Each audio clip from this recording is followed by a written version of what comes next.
spin either in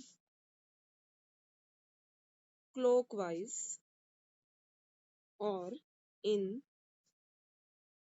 anti-clockwise direction.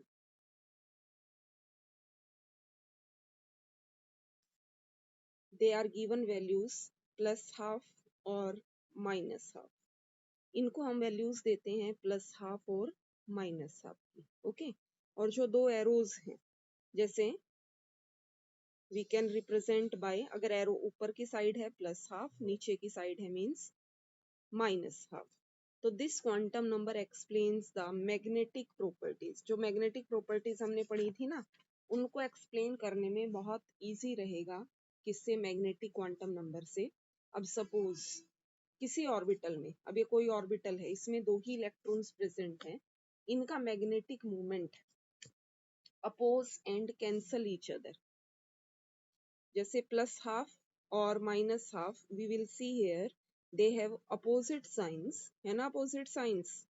तो due to opposite science the two magnetic movements oppose and cancel each other. Okay, एक दूसरे को oppose करेगा और एक दूसरे को क्या कर देगा? कैंसल कर देगा. जैसे देखिए इस पर क्वेश्चन जो आता है, मैंने जैसे एक क्वेश्चन लिखा आपके लिए, if n equal to 2, l equal to 1. मान लीजिए n की वैल्यू 2 है, l की वैल्यू 1 है. तो आपको यहाँ पर s, p, d और f नोटेशंस यूज करना है और ये बताना है इसमें कौन सा ऑर्बिटल होगा. तो हमें पता है जैसे n अगर 2 है तो n2 का मतलब मेन शेल 2 है. ओके, L1 कौन से ऑर्बिटल के लिए होता है? L0 s के लिए. और L1 किसके लिए होता है? बोलो, p ऑर्बिटल. ठीक है, तो आपके पास इस तरीके से अगर कोई क्वेश्चन आता है जहां आपको n l की वैल्यू दी हुई है, तो आप यहाँ से आसानी से ऑर्बिटल फाइंड आउट कर सकते हैं. ठीक है, अब सपोज एक क्वेश्चन आपको दिया, second, if n equal to 2, l equal to 2, m equal to -1, s equal to plus half. ठीक है, ये क्वेश्चन दे दिया और ये पूछते हैं क्या इस तरह का जो क्वांटम नंबर्स है, क्या वो प्रेडिक्ट हो सकता है? बोलो, क्या ये क्वांटम नंबर इस तरीके से दिए हैं जो, क्या वो पॉसिबल हैं या नहीं है? So in this case you will see here n equal to 2. तो l की वैल्यू तो आपको पता है हमेशा n से कम आनी चाहिए, क्योंकि हमने फॉर्मूला पढ़ा है ना, n equal to, sorry, l equal to n minus 1. हमेशा l की वैल्यू एक n से एक कम रहेगी, बट यहाँ पर n और l की वैल्यूज क्या दी हुई हैं? सेम दी हुई है. So we can write here such type of quantum numbers is not permitted. Such type of quantum numbers is not permitted. Okay, next जो principle है, that is Pauli's exclusion principle.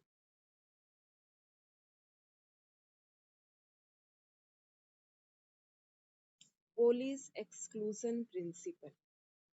अब जैसे हमने क्वांटम नंबर की study कर ली, तो Wolfgang पोली जो एक जर्मन फिजिस्ट था, उसने 1925 में एक प्रिंसिपल दिया आफ्टर हिज नेम, उसके खुद के नाम से ही, that is Pauli's exclusion principle. And what he says no two electrons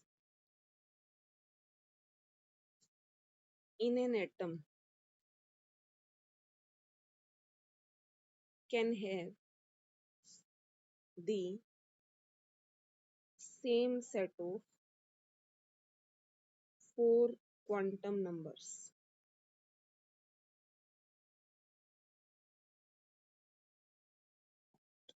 कोई भी जो दो इलेक्ट्रॉन्स प्रेजेंट होते हैं किसी एटम के अंदर, उसमें एक जैसे क्वांटम नंबर्स पॉसिबल नहीं होंगे। सपोज अगर एक इलेक्ट्रॉन किसी एटम में है, उसमें पर्टिकुलर वैल्यू होती है, जैसे हमने पढ़ा भाई n की वैल्यू कितनी होगी, l की वैल्यू कितनी होगी, m कितना होगा या s कितना होगा। तो ये जो प्रिंसिपल फॉलो करता है, जो एक्सपेक्ट होना चाहिए, that is police exclusion principle.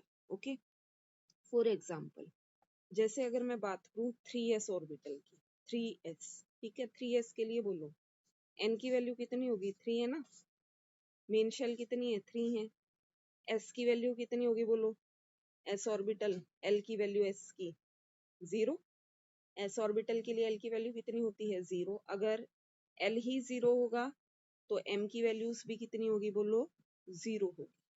समझ आया इस चीज में। और जो s की वैल्यू हो सकती है स्पिन, इट में बी प्लस हाफ और इट में बी माइनस हाफ। देखिए 3s का मतलब ये है n की वैल्यू 3, l की वैल्यू 0, m की वैल्यू ऑल्सो 0 एंड s में भी प्लस हाफ और माइनस हाफ। या इसको हम सीधा लिख सकते हैं, an orbital can have 2 electrons with opposite spins। एक ऑर्बिटल में 2 इलेक्ट्रॉन प्रेजेंट होंगे जिनकी स्पिन अपोजिट होगी। अब देखो आप ऑर्बिटल को इस तरीके से, या तो आप इसको एक स्केयर से शो कर सकते हो या इसको एक सर्कल से शो कर सकते हो ऑर्बिटल को, ठीक है। अब यहाँ जो 2 एरो मैंने लगाए हैं दिख रहे हैं सभी को, तो एक का आप देख रहे हो फेस ऊपर की तरफ है और एक का कहाँ पर है, डाउनवर्ड है। तो ये शो करता है एक ऑर्बिटल, इसे एक ऑर्बिटल में प्रेजेंट हुए 2 इलेक्ट्रॉन्स और दोनों की स्पिन आपने देखा क्या चीज होती है, the spin it is opposite, ठीक है। अब एक और जो प्रिंसिपल है, नेक्स्ट जो प्रिंसिपल एक और मैं बता रही हूँ आपको, वो होता है Hund's rule. Hund's rule of maximum multiplicity.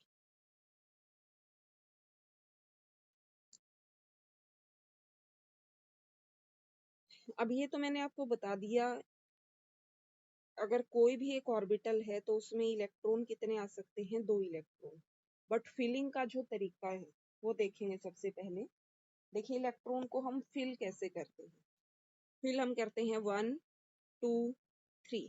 जैसे मैंने 3 ऑर्बिटल बना दिए 1 2 3, तो हमने फिल किया 1 2 3, यानी पहले हर एक ऑर्बिटल में सिंगल इलेक्ट्रॉन और उसके बाद क्या है, इन इलेक्ट्रॉन्स की क्या स्टार्ट होगी, पेयरिंग। पेयरिंग का मतलब पहले एक इलेक्ट्रॉन आने के बाद ही आगे आप क्या है, जो दूसरा इलेक्ट्रॉन है इसमें फिल कर सकते हो। आया समझ में। तो यहाँ हम लिखेंगे pairing will not occur in an orbital until each orbital is singly occupied। यानी पेयरिंग तब तक नहीं होगी जब तक हर एक ऑर्बिटल में एक एक इलेक्ट्रॉन प्रेजेंट ना हो। ओके, तो अब देखिए शेप्स कैसी होती हैं, या आप डिफरेंस हम पढ़ेंगे। सबसे पहले देखिए किस किस के बीच में difference between orbit and orbital. Orbit और ऑर्बिटल के बीच में डिफरेंस क्या है, ठीक है।